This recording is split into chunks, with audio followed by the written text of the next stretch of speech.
Mission news के सभी दर्शकों को मेरा नमस्कार। मिशन न्यूज के दर्शकों के लिए आज मैं एक छोटी सी जानकारी लेके आया हूँ। ये मेरे हाथ में क्रेडिट कार्ड है। इस क्रेडिट कार्ड के बारे में आपको मैं बताऊंगा, इसके क्या फ़ायदे हैं, क्या नुकसान है। बहुत सारे नए दर्शक होंगे या बहुत सारे ऐसे लोग होंगे जिन्होंने नया क्रेडिट कार्ड लिया होगा और उन्हें क्रेडिट कार्ड की जानकारियाँ नहीं होंगी। देखिए, जहाँ तक मिशन न्यूज के दर्शकों का सवाल है, बहुत सारे ग्रामीण पृष्ठभूमि के दर्शक इसमें जुड़े हुए हैं। उनके लिए मैं ये भी स्पष्ट कर दूं कि ये जो क्रेडिट कार्ड है और एक आपका केसीसी किसान क्रेडिट कार्ड होता है, दोनों में काफ़ी अंतर होता है। उसके बारे में एक मैं अलग वीडियो बनाऊंगा किसान क्रेडिट कार्ड के बारे में, तो उसमें उसकी मैं जानकारी उसकी जो है आपकी जो भी क्रेडिट कार्ड की उसकी उपलब्धता है, कमियां हैं या जो भी चीज़ें हैं मैं उसमें बताऊंगा। फिलहाल मैं आज एक जो क्रेडिट कार्ड ख़ास तौर से बड़े शहरों में और अब बड़े शहरों में क्या छोटे शहरों में भी ये जा चुका है, इसका आधार क्या होता है, ये कैसे बनता है, क्या इसका फ़ायदे होते हैं, क्या नुकसान होते हैं, मैं इस पर चर्चा करूँगा। तो सबसे पहले तो मैं बता दूँ, जैसे इस तरह के क्रेडिट कार्ड होते हैं, इन पर एक इस तरह का यूनिक नंबर लिखा होता है और इसके पीछे साइड में या कभी कभी सामने, इसमें देखिए सामने लिखा हुआ है और इसमें इसके पीछे साइड इस तरह के एक नंबर होते हैं। ये इनका जो सामने लिखा होता है यूनिक नंबर होता है, जो बड़ा होता है, 16-17 अंकों का, 18 अंकों, 16 अंकों का होता है। दूसरा जो इसके पीछे होते हैं उसका जो है उसको सीवीवी नंबर बोलते हैं। कोई भी ट्रांजैक्शन करते समय जब आप ऑनलाइन ट्रांजैक्शन करते हैं तो ये नंबर डालने पड़ते हैं, बाकी इनको और बाद में सीवीवी नंबर डालना पड़ता है और ओटीपी आती है, ओटीपी डालनी पड़ती है। तो इसके अलावा जब आप स्वैप करते हैं या किसी दूसरे माध्यम से ट्रांजैक्शन करते हैं तो नंबर डालने की जरूरत नहीं होती, मशीन में जाके सीधे स्वैप हो जाते हैं। ये तो इनकी मोटी मोटी जानकारियाँ हुई। ये जारी कैसे होते हैं और किसको जारी किए जाते हैं?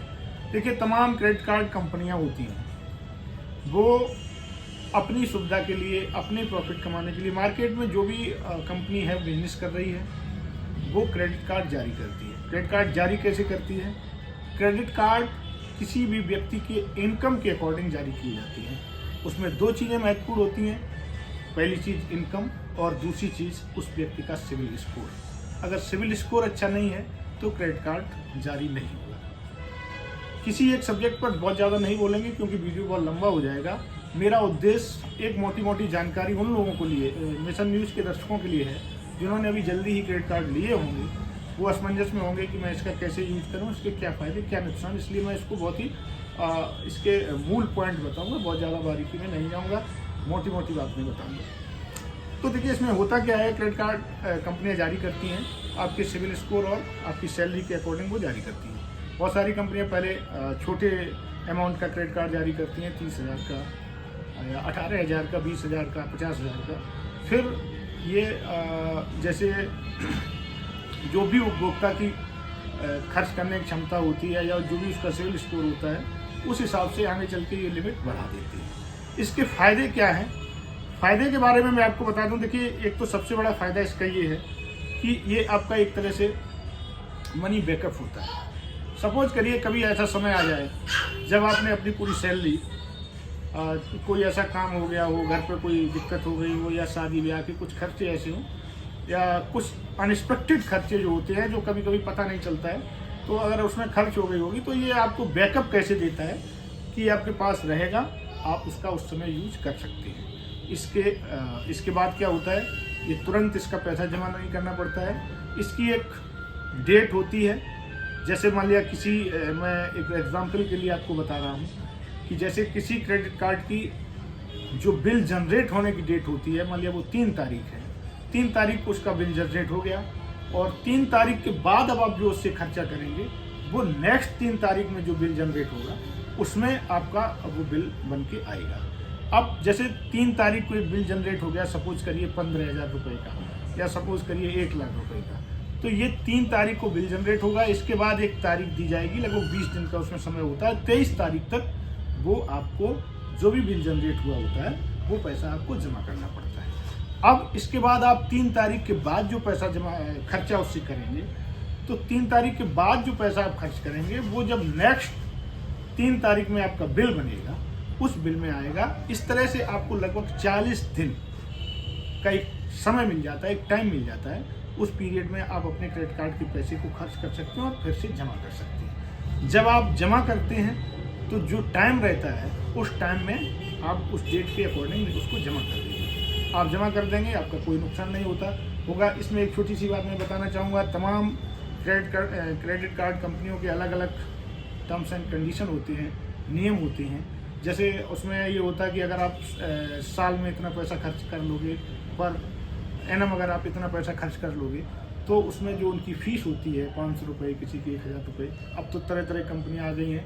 ये जो हमारे पास कार्ड है, ये अमेरिकन एक्सप्रेस इसका नाम है, इसकी कुछ ज़्यादा फीस है। तो अलग अलग फ़ीस होती है। अगर आप साल में उसको इतना खर्चा कर लेते हैं तो वो फीस आपकी जो है रिवर्स हो जाती है। फीस आपके कार्ड से कटेगी, इसके बाद रिवर्स हो जाएगी।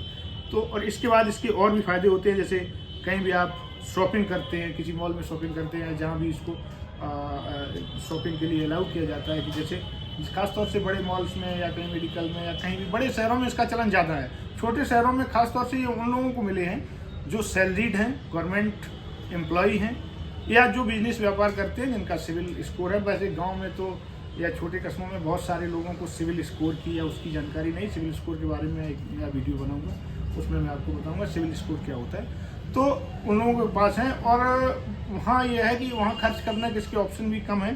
खास तौर से ये जो मटेरियल है ये बड़े शहरों का है, मेट्रो सिटीज़ का है। तो इसमें आप जैसे ही आप किसी मॉल में शॉपिंग करेंगे, वहाँ कुछ भी आप खरीदेंगे, 20,000, 30,000, 50,000 जो भी खरीदेंगे, तो उसके बाद क्या होगा, आप इससे क्रेडिट कार्ड से पेमेंट करेंगे। पेमेंट करने के बाद आप इससे कुछ आपको पॉइंट जनरेट होंगे, और उस पॉइंट से फिर जब वो इकट्ठे हो जाते हैं महीना में, 1 महीना, 4 महीना, साल में, एक निश्चित टाइम तक वो पॉइंट बने रहते हैं। इसके बाद वो अपने आप जो है रिडीम होने, उसमें कटना शुरू हो जाते हैं। उस पॉइंट को जब आप रिडीम करके करेंगे तो ऑनलाइन आप शॉपिंग कर सकते हैं, उससे कुछ आपको प्रॉफिट मिल सकती है। एक तो उसके जो पॉइंट का हो गया ये। दूसरा, इसमें ऑलरेडी एक किसी भी, वो तो ATM कार्ड में भी होता है कि एक आपके पास एक बीमा रहता है। एक निश्चित अमाउंट, अगर कोई दुर्घटना होती है, कोई कैजुअलिटी होती है, तो एक सर्टेन अमाउंट उसमें कंपनियां आपको प्रोवाइड कराती हैं। बहुत सारे लोगों को ये जानकारियां नहीं होती हैं। तो अगर ऐसा किसी के साथ हुआ है, किसी के पास क्रेडिट कार्ड या डेबिट कार्ड हैं, तो अगर किसी के साथ कोई इस तरह की दुर्घटना हुई है तो वो किसी अच्छे वकील से सलाह लेकर के इन कंपनियों से क्लेम ले सकते हैं, और ये बाकायदा होता है, इनका क्लेम दिया जाता है। ये हो गया। और अब देखिए, अब इसके नुकसान क्या हैं। नुकसान अगर देखा जाए तो नुकसान बहुत बड़े हैं। एक तो ये एक्स्ट्रा खर्चे की आदत डलाता है। आपके पास जब भी एक्स्ट्रा अमाउंट होगा तो आप तुरंत उसे खर्च कर देंगे। आपको पता चलेगा कि अब अरे जमा करते रहेंगे, लेकिन ये निश्चित है कि जैसे आप खर्च करेंगे तो कुछ दिन बाद आपको बिल जनरेट होगा। बिल जनरेट के बाद वो दिन आ जाएगा जिस दिन आपको उसको जमा करना ही करना है। इसमें जमा करने में 2 चीज़ें होती हैं, एक मिनिमम अमाउंट होता है और एक मैक्सिमम अमाउंट, यानी पूरा बिल जो जनरेट होता है। सपोज करिए आपका बिल जनरेट हुआ 80,000 का, तो 80,000 के बिल में एक तो आपका टोटल 80,000 जमा करना रहेगा, और एक आपका मिनिमम बिल होता है। मिनिमम बिल जैसे 80,000 का अगर बिल जनरेट हुआ तो हो सकता है आपका मिनिमम बिल 8,000 रुपये हो या 10,000 रुपये हो, इस तरह से होता है। तो जब आप बिल जमा करते हैं तो सबसे अच्छा तो ये है कि इसकी डेट आने से पहले आप उस बिल को, जो भी बिल जनरेट हुआ है, जैसे 80,000 जनरेट हुआ है तो पूरा 80,000 रुपये उसको जमा कर दीजिए। किसी कारणवश आप उसको नहीं कर पा रहे हैं तो उसमें जो मिनिमम बिल है उसको ज़रूर जमा कर दीजिए। अगर मिनिमम बिल भी आप नहीं जमा करेंगे तो ये आपकी सिविल स्कोर पर इफेक्ट डालेगा।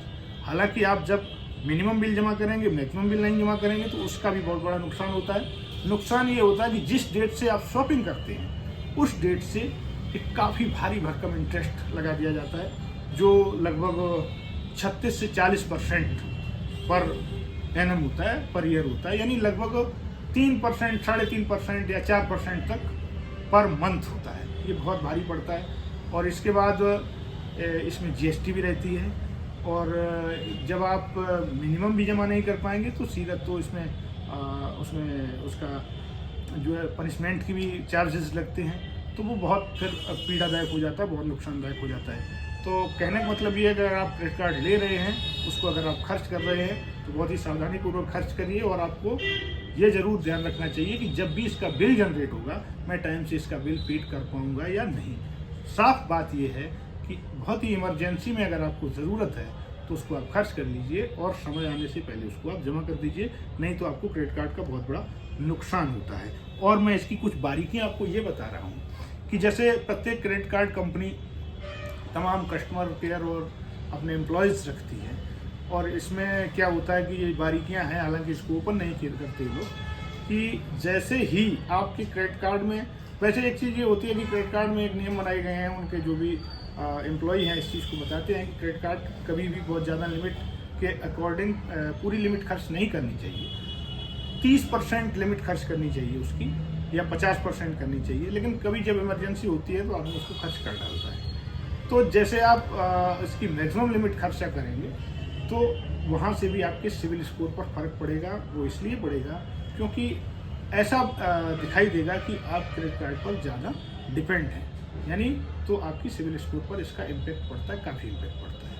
अब दूसरी बात मैं ये कह रहा था कि जैसे कभी कभी ऐसा होता है, जैसे आपकी क्रेडिट कार्ड की लिमिट 1 लाख हो गई है और आपने उसमें 99,000 खर्च कर लिए, तो इस तरह की बारीकियां होती हैं इनकी, इस तरह की, एक तरह से क्या बोला जाए, वो किसी भी कस्टमर को इस तरह से, एक तरह से उनको ठगना ही हो गया। मैं साफ भाषा में बता रहा हूँ कि कैसे ही आपको ठगते हैं। जैसे मान लिया आपके पास मिनिमम अमाउंट बचा तो ये रखे रहेंगे, कोई चार्ज उसी समय लगा देंगे, और जैसे ही आप उस पर कोई चार्ज लगाएंगे तो आपका क्रेडिट कार्ड चला जाएगा ओवर लिमिट में, और जैसे ही ओवर लिमिट में चला जाएगा तो ये ओवर लिमिट की फीस आपके ऊपर तुरंत चार्ज कर देंगे, और उसमें जीएसटी के साथ।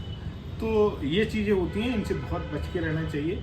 ये देखिए, जो भी कंपनियां हैं मार्केट में आई हैं, अगर आपको पैसा दे रही हैं तो उन्हें मानवता से, किसी की अच्छाई से कोई मतलब नहीं है।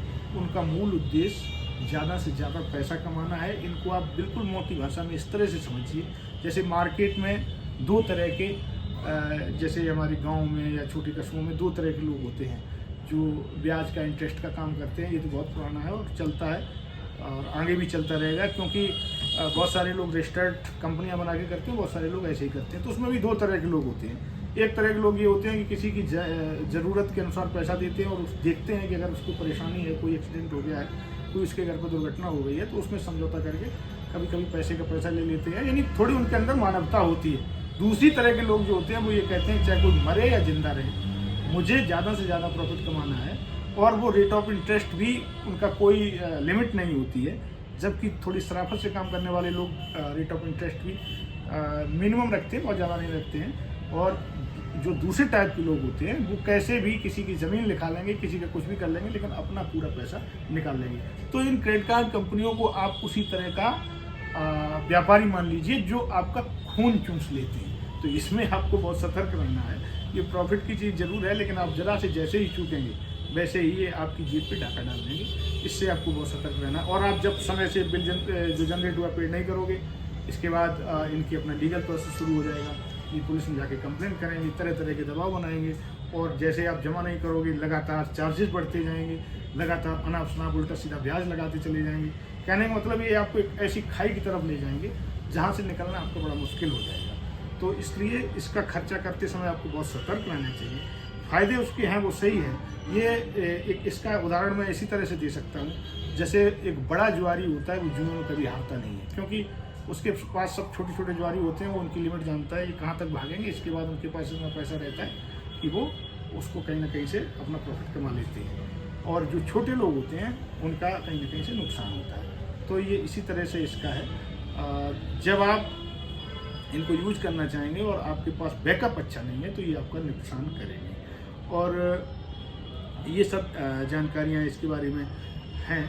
और अगर किसी भी दर्शक का कोई इसके अलावा कोई सवाल हो जो इसकी और किसी बारीकी को जानना चाहता हो तो इसमें कमेंट करके हमें बताएगा, तो मैं अगले वीडियो में उसको उसकी जो भी क्वेरीज होंगी उनको सॉल्व करने की पूरी कोशिश करूँगा, पूरी जानकारी दूंगा। अभी मैंने ये मोटा मोटा ये बता दिया कि क्रेडिट कार्ड्स के क्या फ़ायदे हो सकते हैं, क्या नुकसान हो सकते हैं। इसलिए आप सतर्क रहिए, और इसको अगर आप यूटिलाइज कर सकते हैं तो इसका उपयोग करिए, बहुत अच्छी बात है। इससे पॉइंट कमाइए, पॉइंट से अपना रिडीम कराइए, उसकी प्रॉफिट है। इसके बाद आपको आर्थिक इससे फ़ायदे भी हो सकते हैं, लेकिन इसमें जमा करने में अगर आप चूकेंगे, इनकी बारीकियों को नहीं समझेंगे, तो निश्चित रूप से ये आपके लिए बहुत ही नुकसानदायक हो सकता है, बहुत ही आपको मुसीबत में फंसा सकता है। इससे भी सतर्क रहने की आपको बहुत ही ज़रूरत है। थैंक यू, धन्यवाद, नमस्कार।